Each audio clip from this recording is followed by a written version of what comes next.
What's going on YouTube? It's your boy Dermy Wormy. And last week we talked about this lovely lady, Dani Lalanders, something like that. I'm trying my hardest here. She has a weird name. Anyways, we talked about her last week, a non-binary game developer. She was hired by Cliffhanger Devs to create a game based on Marvel's Black Panther. In this post via Libs of TikTok, she overtly says that she refuses to hire white people at her studio and makes a full POC studio because white people make areas unsafe. Basically, she came out as being uber racist. Shortly after all this, we ended up getting her Twitter account found and she protected it.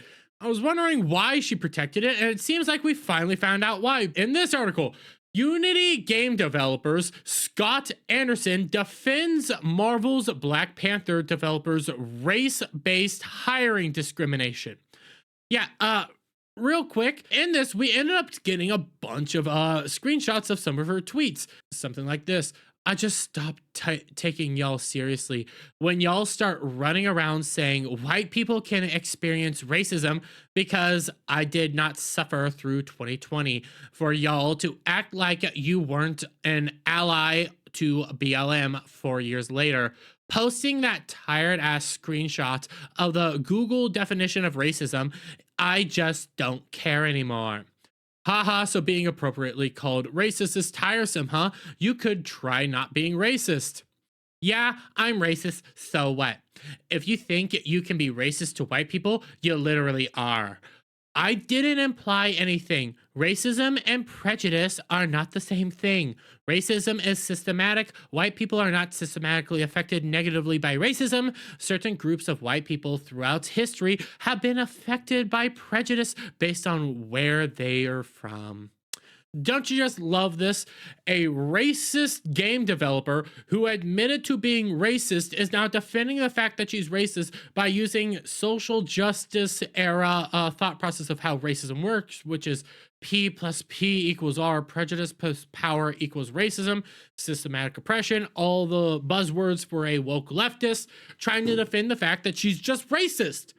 That's what she is. She's a racist individual. And this whole P plus P equals R stuff doesn't hold up in court. Legitimately, if she gets taken to court right now for her hiring practices, she'll lose. She would literally lose. Cliffhanger Studios could be out thousands upon millions of dollars outright if it goes to court, because it finds a white individual shows up, finds out that he got passed over for the job, and then sees this going around.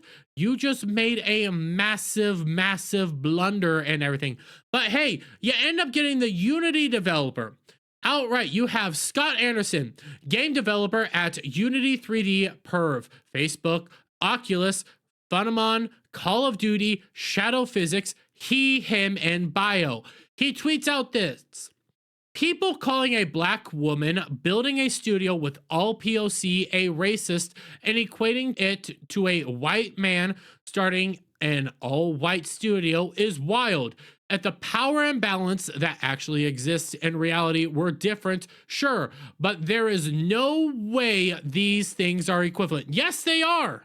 They outright are, because your P plus P equals R bullcrap doesn't exist. Racism is racism. She is a racist, and now you're defending a racist for her racist hiring practices because you like racism. You are also a racist. Scott Anderson continues.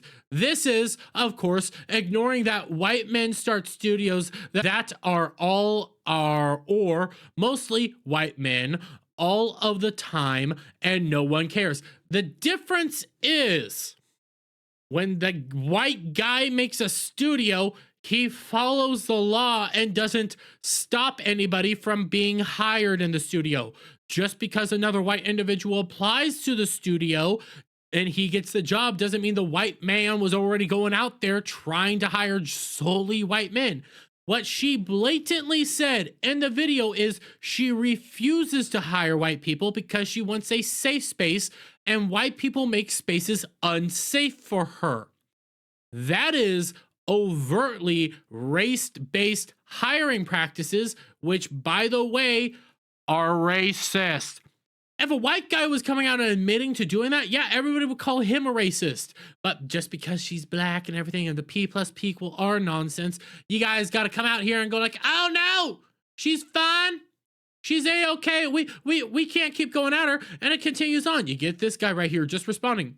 I believe it the fact that she specifically said she refused to hire any white people on the stipulation that they all make an unsafe environment, which is by a large the textbook definition of racism. He responds, worst case scenario, this is a result of trauma, not a desire for exclusion and definitely not supremacy. No, it is exclusion. Outright exclusion. This is exclusionary. Why does supremacy have to come into all this? This is outright exclusion, exclusionary treatment, and it doesn't matter if it's caused by trauma. Then get out the industry. You can't do that. That is against the law. Context is completely ignored in all of these discussions. Doesn't matter. It is against the law and it is racist. This is a valid self-preservation tactic for black people, not a way to gain power over others.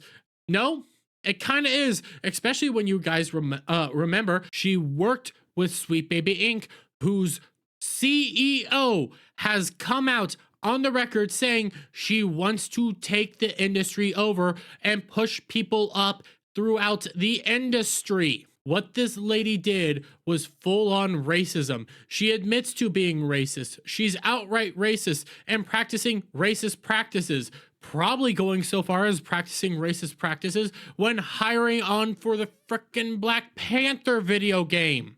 She's a racist game developer, and no amount of defense can change that. That's who she is, that's what she likes, and that's what she'll keep doing. She is racist through and through. But I'm gonna leave it there, guys. Let me get your guys' thoughts on all this down in the comments below. If you like this video, please give it a thumbs up, share it out, friends, hit that subscribe button, hit that notification bell for every time I put out a new video and go live. And I'll see you guys all on the next one. Bye for now.